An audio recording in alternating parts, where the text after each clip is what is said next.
ሰላም ጤና ይስጥልኝ የተወደዳችሁ የቮይስ ኦፍ ራያ ሚዲያ ቤተሰቦች እንደምን ውላችኋል? ጥር 22 2018 ዓ.ም የቮይስ ኦፍ ራያ የዜና ሰዓታችን ላይ እንገኛለን። በቅድሚያም አርዕስተ ዜና። የህወሓት ታጣቂዎች ራያን መቆጣጠራቸውን ተከትሎ ስጋት የፈጠረባቸው ነዋሪዎች ቀያቸውን በመልቀቅ ወደ አጎራባች ክልሎች እየተሰደዱ መሆናቸው ተገልጿል። ጦርነት ይቁም፣ ወጣቶች ይዳኑ ሲሉ አቶ ጌታቸው ረዳ ገለጹ።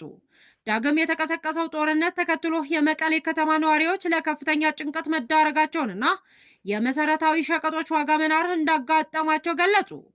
የአፍሪካ ህብረት በትግራይ ክልል ያለው ሁኔታ እንዳሳሰበው ገለጸ። ሁሉን ወገን በሰላም ስምምነቱ እንዲጸኑም ጥሪ አቅርበዋል። የህወሓት ቡድን የፕሪቶሪያውን ስምምነት በይፋ አፍርሶታል ሲል ስምረት ፓርቲ ገለጸ። እነዚህንና ሌሎች ዜናዎች ይዘናል። እንድትከታተሉንም በአክብሮት እንጋብዛለን። የህወሓት ታጣቂዎች ራያን መቆጣጠራቸውን ተከትሎ ስጋት የፈጠረባቸው ነዋሪዎች ቀያቸውን በመልቀቅ ወደ አጎራባች ክልሎች እየተሰደዱ መሆናቸው ተገልጿል። የኢትዮጵያ መከላከያ ሰራዊትና የፌዴራል ኃይሎች ከአላማጣና ኮረም ከተሞች መውጣታቸውን ተከትሎ ነዋሪዎችም ለደህንነታቸውን በመስጋት እየተሰደዱ መሆናቸው ተገለጸ። ግጭት ይቀሰቀሳል በሚልና ታጣቂዎች የሚወስዱት እርምጃ ስጋት ፈጥሮብናል ያሉ ነዋሪዎች ወደ አጎራባች አካባቢዎች በመጓዝ ላይ መሆናቸው ነዋሪዎች ተናግረዋል። የአላማጣ ነዋሪ እንዲሁም የቀድሞ የአካባቢው ባለስልጣንና በትግራይ ጊዜያዊ አስተዳደር ስር የአላማጣ ከተማ ከንቲባ የነበሩት አቶ ዝናቡ ደስታ በከተማው ውጥረት መኖሩንና ነዋሪዎች እየተሰደዱ እንደሚገኙ ገልጸዋል። ስማቸው እንዳይጠቀስ የፈለጉ ግለሰብ እንዳሉት ከአላማጣ ሸሽተው ወደ ቆቦ መሄዳቸውን ተናግረዋል። አሁን ቆቦ ላይ ነን፣ አልጋ የሚባል የለም፣ በጣም ውድ የሆኑ አልጋዎች ብቻ ናቸው የቀሩት ያሉት ነዋሪው ቤተሰብ ያለው ወደ ቤተሰቡ ጋር ወይም አልጋ ፍለጋ ለሁለትም ለሶስትም ይዞ ነው ያለው ሲሉ ገልጸዋል። በአብዛኛው ወጣት እየወጣ ያለው ታፍነው ወደ ጦር ሜዳ እንዳይሰለፉ ለማምለጥ ነው ያሉ ሲሆን ሁሉም መሸሽ ነው የሚፈልገው ሲሉ አክለዋል። ሐሙስ ጠዋት በአንድ መኪና የመጡ ሰዎች እንደነበሩ ጠቅሰው አሁን መኪናም ታግደዋል፣ አያስወጡም፣ ንብረትም ይዞ መውጣት አይቻልምም ብለዋል። በአላማጣ ከተማ የተለያዩ የአስተዳደር ቢሮዎች ሰራተኞች ወደ አንድ ቦታ መሰብሰብ መጀመራቸው ከተሰማ በኋላ ወደ ማታ አካባቢ የትግራይ አመራሮች ተቋሞቹን መያዝ ጀመሩ ሲሉ ገልጸዋል። መከላከያ ሰራዊትና የፌዴራል ኃይሎች ረቡዕ ሌሊት ከ8 ሰዓት እስከ 10 ሰዓት ባለው ጊዜ መውጣት መጀመራቸውን ተናግረዋል። ሲቪሎች ተደናግጠው ሌሊት 5-6 ሰዓት ላይ መውጣት ጀምረዋል ሲሉ ተናግረዋል። ነዋሪው አክለውም ምንም ተኩስ አልነበረም፣ የሆነ ቢሮ ሲቆጣጠር ባንዲራ ይሰቀላል፣ ወደ ላይ ይተኩሳሉ፣ የተኩስ ልውውጥ አልተካሄደም።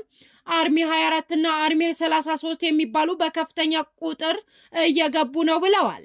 ለደህንነታቸው ሲባል ስማቸው እንዲገለጽ ያልፈለጉ አንድ የቀድሞ የአካባቢው ባለስልጣን የፌዴራል ኃይሎች ከተማዋን ለቀው የወጡት ሌሊት 8 ሰዓት ጀምሮ እንደሆነ ገልጸዋል። አወዛጋቢ ቦታ ነው፣ የፌዴራል ነገር የሚቆጣጠረው በሁለቱ ወገን ያለው የመንግስት መዋቅር ፈርሷል፣ ኮማንድ ፖስት ነበር የሚያስተዳድረውም ብለዋል። የቀድሞ ባለስልጣን አክለውም አሁን ግን ሙሉ በሙሉ ሰራዊቱ ስለወጣ ሙሉ ሌሊቱን በታጣቂዎች ሰው ሲታሰርና ሲታፈን ነው ያደረው በማለትም ዘረፋም እየተፈጸመ እንደነበረም አክለው ገልጸዋል። በዚሁ ነዋሪ ወደ ቆቦና ወልዲያ ሸሽቶ ወጥቷል በማለትም አክለው ገልጸዋል። በአካባቢው ምንም አይነት ተኩስ እንዳልነበረ ነዋሪዎች ገልጸው የትግራይ ኃይሎች የተለያዩ አርሚዎች ሲያስጠጉ ስለነበር የፌዴራል ኃይሎች ኃይላቸውን ለመሰብሰብ ብለው ከስፍራው ሳይወጡ እንዳልቀረም አመልክተዋል። በአካባቢው ያለው ሁኔታ ወደ ግጭት የሚያመራ ይመስለኛል ያሉት የቀድሞ አካባቢ ባለስልጣን ሰራዊቱ አሁን ላይ ወደ ቆቦ እና ጮቢበር የተባለ አካባቢ እየሰፈረ እንደሚገኝም ተናግረዋል። ጦርነት ይቁም፣ ወጣቶች ይዳኑ ሲሉ አቶ ጌታቸው ረዳ ገለጹ። በትግራይ ፖለቲካዊና ወታደራዊ መሪዎች ምክንያት አሁን በዚህ ጊዜ እየተካሄደ ያለው የእብደት መንገድ ከዚህ በፊት ለትግራይ ህዝብ ካስከፈለው ዋጋ በላይ ባለፉት 4 ቀናቶች ያስከፈለው ዋጋ አሁንም እየቀጠለ ያለው የጥፋት መንገድ ማሳያ ነው በማለት በፌስቡክ ገጻቸው አስፍረዋል። በትግራይ ፖለቲካዊ መሪዎች የጥፋት መሐንዲሶች ውድቀት ያሏቸው አቶ ጌታቸው ረዳ ካለምንም ቅድመ ዝግጅት ወደ ወጥመድ ዘሎ መግባት ሙያው መሆኑን አስፍረዋል። ባለፉት 3 ቀናት የታየው ፉከራ እነሱ እንደሚሉት የፌዴራል መንግስት ስለፈቀደልን ነው የገባነው፣ ቶክስ አልጠበቅንም ነበር የሚል አዙሪት እንተውና ይህ የጥፋት ኃይል ህዝቡን ይዞ ለመጥፋት የወሰነ መሆኑን ግልጽ ነው በማለት አቶ ጌታቸው ረዳ ገልጸዋል። በመሆኑም እስካሁን ለሞቱትና ለመቁሰል የተዳረጉት ወጣቶች መቁጠሪያ የለውም ያሉ ሲሆን በዚህ አመራርነት የሚመጣ ድል ቀርቶ ሞትህ ራሱ ጥሩ አይሆንም ብለዋል። የከፍተኛ ወታደራዊ አመራሮች ድርጅት የሚለው ሁሉ ትክክል ነው በማለት በጭፍንነት ወደ ታዘዘው የሚመራ በተደጋጋሚ የከሸፈ ወታደራዊ ስልት ደግሞ ደጋግሞ እየተጠቀመ የተለየ ውጤት የሚጠብቅ ብዛት ያለው የሰው ኃይል በማሰለፍ ድል ለመቀዳጀት የሚጥር ከባለፈው ለመማር ፍላጎት የሌለው አመራር ነው ያሉ ሲሆን እናንተ ጀነራሎችና ኮሎኔሎች የምትከተሉት ወታደራዊ ስልት አይደለም። የትግራይ ህዝብ ቁጥር ይዘህ ግማሽ የቻይና ህዝብ ቁጥር ብትይዝም አያዋጣም በማለት አሳስበዋል። አሁን እየገጠማችሁ ያለው ኃይልም ሁሉን ስልቶቻችሁ አውቆታል ያሉት አቶ ጌታቸው ረዳ አሁን በምትሄዱበት አካሄድ ትግራይ አሁን አባታችን ከምትሉት ኢሳያስ ከሚመራት ኤርትራ በባሰ መልኩ ወጣት አልባ ታደርጓታላችሁ በማለት ባሰፈሩ ጽሑፍ አካሰዋል። አሁን ባለው ብልሹ አካሄድ አይደለም ተፈናቃዮች ወደ ቀያቸው ሊመለሱ ቀርቶ የትግራይ ህዝብ ህገ መንግስታዊ ግዛት ሳናረጋግጥ ጨርሶ እንዳጠፋ ስጋት አለኝ ብለዋል አቶ ጌታቸው ረዳ። በመጨረሻ መልእክታቸው ዓላማችሁ ቅዱስም ይሁን ርኩስ የወጣቶች ደም በከንቱ እንዲፈስ የምታደርጉ አመራሮች የተጀመረው ጦርነት አቁማችሁ የሰላም መንገድ ምረጡ ያለ ሲሆን የህዝባችን ህልውና ከእናንተ ክብር በላይ መሆኑ ተቀበሉ ሲሉ አቶ ጌታቸው ረዳ ዛሬ ጥር 22 2018 ዓ.ም ከሰዓታት በፊት በፌስቡክ ገጻቸው በትግርኛ ቋንቋ ያሰፈሩት መልእክት በቮይስ ኦፍ ራያ ሚዲያ ተመልክቷል።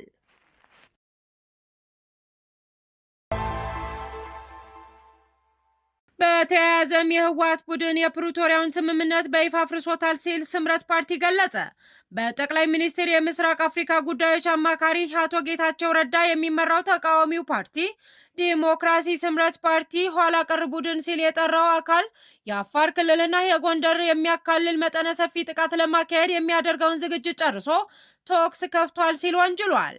ቡድኑ ከባድ መሳሪያዎችን ከቀረበበት እና ከደበቀበት በማውጣት ወደ አማራና አፋር ክልሎች እያስጠጋ ነው ያለው ስምረት ፓርቲ የፕሪቶሪያውን ስምምነት በይፋ አፍርሶታል ሲልም ከሷል። ስምረት ሐሙስ ጥር 21 2018 ዓ.ም ባወጣው መግለጫ ጸለምት ላይ ግጭት መካሄዱን ጠቁሟል። ተቃዋሚው ፓርቲ በአካባቢው በተካሄደው ወታደራዊ እንቅስቃሴ ተጠያቂ ያደረገው ኋላ ቀርና የወንጀል ቡድን ሲል የጠራውን አካል ነው። ፓርቲው በመግለጫው ይህ ቡድን የፕሪቶሪያው የሰላም ስምምነት በመጣስ የህዝባችንን ደህንነት አደጋ ላይ የሚከት ጦርነት ዘመቻ ጀምሯል ብሏል።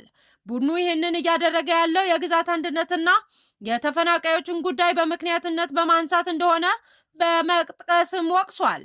ይህ ቡድን ከሻዕቢያ የተሰጠውን ተልዕኮ በመቀበል ለትግራይ ግዛታዊ አንድነት ምንም ትርጉም የሌለው እስከ አፋር ክልልና ጎንደር የሚያካልል መጠነ ሰፊ ጥቃት ለማካሄድ ዝግጅቱን ጨርሶ ለህዝቡ በቅጡ ሳይናገር የኃይል እንቅስቃሴና ተኩስ እያደረገ ነው ብሏል።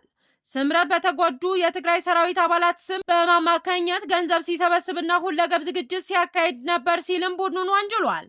ዓለም አቀፉ ማህበረሰብ የፕሪቶሪያው ስምምነት እንዲፈጸም ሁለንተናዊ ጫና እንዲያሳድር አሁንም ይህ ቡድን ከትግራይ ህዝብ ጫንቃ ላይ እንዲወርድ እንዲተባበርም ጥሪ አቅርበዋል። የትግራይ ህዝብ እየተካሄደ ያለውን አደገኛ የውጭ ኃይሎች ጦርነት በጥብቅ እንዲያወግዝ እንዲሁም ሰራዊቱ ውስጥ ያሉ ልጆቻቸውን እንዲመክር ጠይቋል። ባለፉት ቀናት በፌዴራል መንግስትና በትግራይ ኃይሎች መካከል ግጭት መካሄዳቸውን የሚጠቁሙ መረጃዎች ቢወጡም እስካሁን ድረስ በሁለቱ በኩል የተሰጠ ይፋዊ ማረጋገጫም ሆነ ማብራሪያ የለም። ዳግም የተቀሰቀሰው ጦርነት ተከትሎ የመቀሌ ከተማ ነዋሪዎች ለከፍተኛ ጭንቀት መዳረጋቸው የመሰረታዊ ሸቀጦች ዋጋ መናር እንዳጋጠማቸው ገለጹ። በትግራይ ክልል ጥቅምት 24 2013 ዓ.ም ጀምሮ ከ3 ዓመታት እጅግ አስከፊ የጦርነት ጊዜያት በኋላ ጥቅምት 24 2015 ዓ.ም በፕሪቶሪያው የሰላም ስምምነት የመሬትና የሰማይ ተኩስ ቆሞ በክልሉ ተነጻጻሪ ሰላም ተረጋግጧል። ስምምነቱ ከተፈረመ በኋላ ትግራይ ፍጹም መረጋጋት መጎናጸፍ ቢያቀታትም ባለፉት 3-4 ቀናት ያለው ሁኔታ ግን ባስ ያለ በመሆኑ ህዝቡ ዳግም የተሟላ ጦርነት ይቀሰቀስ ይሆን በሚል እንቅልፍ አጥቷል። ከጥር 18 2018 ዓ.ም ጀምሮ በሰሜን ምዕራብ አካባቢዎች የግጭት ምልክቶች መታየታቸው ህዝቡን ከፍተኛ ጭንቀት ላይ ጥሏል። በትግራይ ያለውን መጥፎ የጦርነት ስሜት ተከትሎ በተለይ ከመቀሌ ውጪ በሚገኙ የክልል ከተሞች ከባንኮች ጥሬ ገንዘብ መጥፋት ከጀመረ ሰንበትበት ብሏል። ከባንክ በቀን እስከ 50 ሺህ ብር ከኤቲኤም 10 ሺህ ብር ማውጣት የሚፈቅደው የብሔራዊ ባንክ አሰራር መስራት ካቆመም ቆይቷል። የሽሬና አካባቢዋ ኤቲኤም ማሽኖች ስራ ካቆሙ ሰነባብተዋል። ረጅም ወረፋ በመጠበቅ በባንክ ገብቶ በጥሬ ገንዘብ ማውጣት የሚቻለው 2000 ብር ብቻ እንደሆነ ነዋሪዎች ገልጸዋል።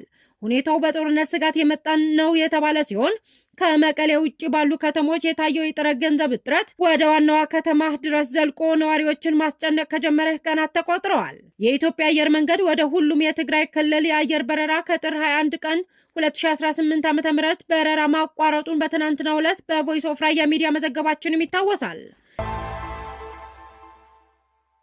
የአፍሪካ ህብረት በትግራይ ክልል ያለው ሁኔታ እንዳሳሰበው ገልጾ ሁሉም ወገን በሰላም ስምምነቱ እንዲጸኑም ጥሪ አቅርበዋል።